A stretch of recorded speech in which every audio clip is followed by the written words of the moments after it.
Mary Kay was born December 23rd, 1943. She was the second of 4 girls, and her older sister, Dee Dee, gave her her name. At that time, there was a popular song, Maresy Dotes, Maresy Dotes and Dozy Dotes and little lambsy divey. Maresy Dotes and Dozy Dotes and little lambsy divey, a kiddly divey too, wouldn't you? And Dee Dee, her sister, thought Maresy, it was Mary, and Dozy was Dozy, and she would say Maresy Dozy, and started calling her Dozy, and that stuck. Her grandpa, her dad always liked to give nicknames, so Dozy became her nickname, and it was a family nickname when I met her. But I met her as Mary Kay and knew her as Mary Kay. And she was the one, her sister Ruth Ann said, well, she was the one who really raised me, you know. Mom was working, and then when her mom would come home from work, she would have a headache all the time, and Dad would be working. But Mary Kay was the one who took her to kindergarten the first day of school, and mothered her, and she took care of a lot of the house. She did a lot of the household chores. I remember one story of Mary Kay, always impetuous and doing things, and she caught a hummingbird in her hands and brought it in to everybody. Do you remember catching a hummingbird? A legend when she was, well, before I met her, but when she was just, I don't know, 8 or 9, 10. We met in high school. When I met her, I was in journalism, and she worked for the bank, and I would take our high school bank, and I would have to take the money from journalism that we got from subscriptions or whatever and deposit it to the bank. I was a goofy junior. She was a sophomore. She was a half year behind me at the time, but she caught up by going to summer school, and she graduated with our class. But we didn't start going out together until the following summer in 1962, when we both worked at Grant's department store in the Great Western Shopping Center. That was it. And then we started, and after the following quarter we were going together, my grades improved dramatically, because about all she wanted to do was study, and when she was studying, there wasn't anything else for me to do, so I'd study a little bit more than I ever did before, so my grades got a lot better after I started going with her. Well, after we both graduated high school, or both graduated from Ohio State at the same time in '65, that family, in her family, her sister Dee Dee got her master's, and her brother-in-law, her to-be brother-in-law, Dee Dee's husband, got his PhD. We both got our bachelor's, and Ruth Ann graduated high school all in the same week. You know, we have that picture of us at the shoe holding our diplomas together. She graduated in that summer. I was working in the parking lot as a parking lot attendant. That was my senior year, my senior year job, and I continued that through the summer, and that's the only source of it. Or I continued that through graduation before I got my first job. And then she didn't have a job in that summer, so I got my job at the University Press then, and then I think she had a little summer job that was through the church at the Board of Elections or something. She did it for a couple of weeks. But then she started at Hymondale School. That was in the South End, very near where the train yards were, where her dad worked. I believe it was 3rd grade at that time when her first job was at Hymondale, and she taught there for the 2 years while I worked, the 2.5 years from between graduation and the time I was drafted in the Army. So that was the beginning of her career, and she was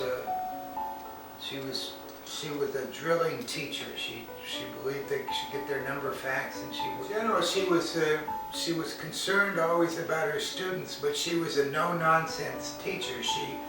She had both in the South End of Columbus, and then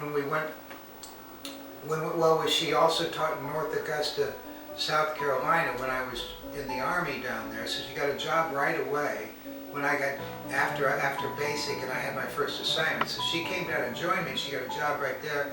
And then after I went to Vietnam, she had a job at Second Avenue School in Columbus. She came back to Columbus, got a job right away.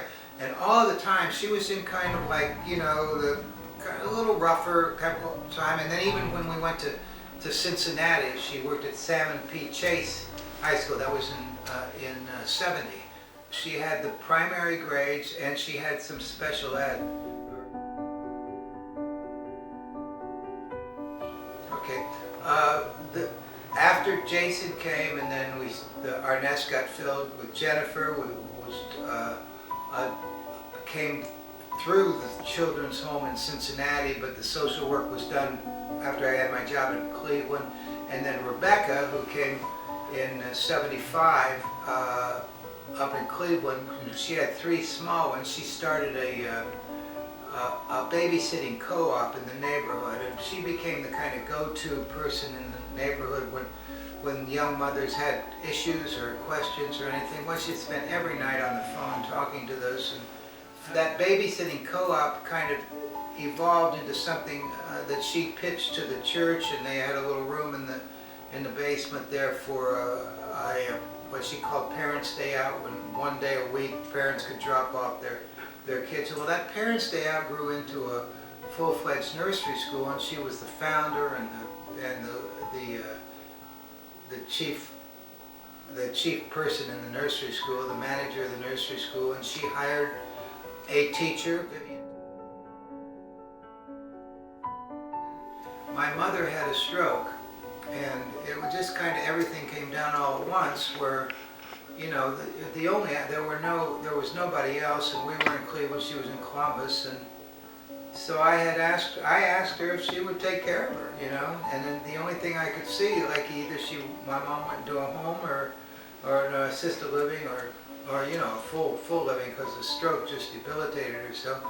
And so Mary Kay quit her job to take care of my mom, which was, you know, looking back, it was such a sacrifice to do that after she was being actualized. You know, it's just she was realizing what she could do, you know, but she stopped that and she took care of my mom. As well, you guys were, the kids were preteen and teenagers at that time, and so that was her full-time job. But as well, my mother stayed with us about 3 years until she passed away, and Mary Kay took care of her, and it was like complete care. I mean, my mom had a stroke. She couldn't dress herself completely, bathe herself, you know, and so Mary Kay took care of it. It was just something that, and, you know, looking back, it's not something that's even fair to have asked someone to do, you know. But, well, I'm not sure when it started, as you say. You know, this disease, there could have been symptoms that we just didn't identify much earlier than we identified them. She identified them as symptoms in 2008. I remember that because it was January 2nd of 2009 we reported it in a visit to our GP, our family doctor. 2010 then we went to Cleveland Clinic. I mean, there was no diagnosis there. We spent, all in all, in those first 2 years, we saw a half a dozen neurologists, you know, clinical psychologists and all. She took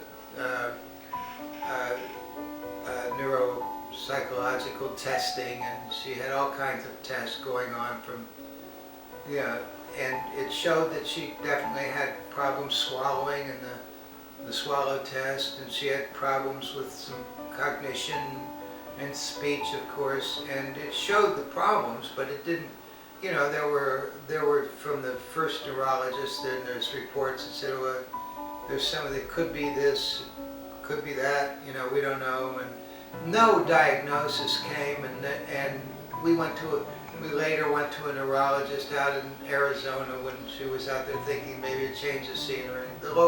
Our family doctor didn't seem to have any answers. I mean, everybody knew it was something, but nobody could put a name to it. Finally, the doctor and this wasn't until, I'm thinking 2013 maybe, that she was diagnosed with possible CBD, corticobasal degeneration. It's a rare form of Parkinsonism and a severe form. And by that time it had progressed very far, and she was not really responding to any instructions, and it was very hard to test her. And in fact, this disease is difficult to diagnose, so much so that it's really not diagnosed until an autopsy is performed. But I'm pretty convinced that they got it right. It fits.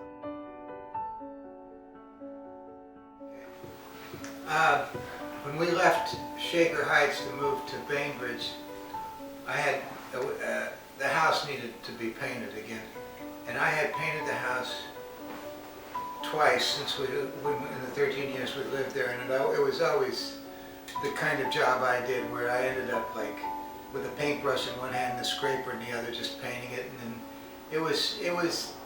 it got done, but it wasn't a great job. Well, Mom decided that it was time to have the house blasted and stained before we sold it, so it would look right. And I think, it wasn't so much to sell the house, but she wanted to leave it nice. I think that's her legacy, is the way I look at it. And she said I know it sounds like a cliche, but she wants to leave things better than she found them. And I think she did all the time in everything. I mean, we left Shaker Heights, and it was better when we left because of what she had done, what she had founded. And the same with Bainbridge when we left there, and the Kenston system, and she had made a mark there. And it wasn't for her self-aggrandizement a mark, but it was just to make things better. And she was always working with purpose, always had the sense that she was on the right path. She knew where she was going and what she was about and what she was called to do, what her calling was, what her skill was. And it was with young people, it was with very young people usually, and she left it better than she found it. I remember when she had that job at the Y camp. I remember going out to pick her up one time, and she was on the other side of this field, and she would walk toward me. She saw me, she was walking toward me. Well, it must have taken her 20 minutes to get across the field, because these little kids would come up to her, and not just little kids, but they were all ages, and come up to her, Mary Kay, Mary Kay. And if a little kid came up to her, she would get down, bend down, and we right eye to eye and talk to that child as if that child was a person, a real person with real concerns, and she would answer that person, and that was what was on her mind, that person, So her legacy was, I think, leaving things better than she found them all the time. She certainly has left me better than she found me.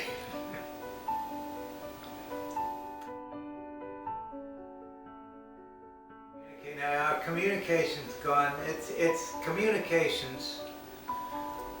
There was a long time when I said, well, when she couldn't communicate back to me, but she could understand what was being said. I kept asking her that. You do understand, don't you? You understand? Yes, she said, I understand. And she would say all the times, well, I know what I want to say, but I can't get it in. I was never sure how true that was, whether her thoughts were being formed completely or not. And then she couldn't articulate what she wanted to say, and then I'm not sure after a while whether she had things to say. And right now, I don't know either, because we don't communicate. We more commune than communicate, but yet I get the sense of a togetherness and feeling, and when we kiss, and we'll spend a long time. She likes her kisses, and after a kiss, she'll come back for more. She wants more, because there is something going on. There's a bond there, a memory with our kisses that make us together now. Want another one? Well, I trust she likes them. I think I like them, so that's what matters, isn't it? It's what makes me happy, huh?